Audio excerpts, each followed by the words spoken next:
Direktor jedne velike firme poziva sekretaricu i kaže: sutra idemo na nedelju dana na službeni put u inostranstvo.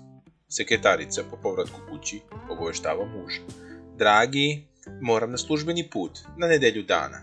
Morat ćeš sam da brineš o sebi. Muž obaveštava svoju švalerku: moja žena putuje na nedelju dana. Provešćemo to vreme zajedno. Švalerka obaveštava svog đaka kome daje časove klavira: biću veoma zauzeta, imam puno posla i pauzirat ćemo nedelju dana sa časovima.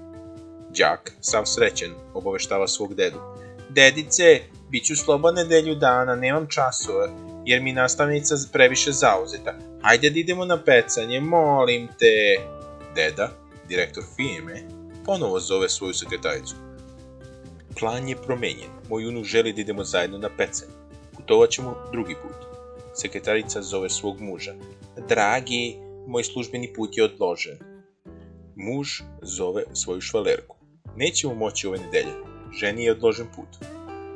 Švalerka zove đaka: nastava će ipak biti kao i obično. Đak zove dedu: dedice, nastavnica je rekla da će nastava biti kao i obično, ne mogu da ti pravim društvo na pecanju. Deda zove svoju sekretaricu: ipak putujemo ove nedelje. Ako su vam se svideli naši vicevi, lajkujte ovaj video i zapratite kanal za još viceva.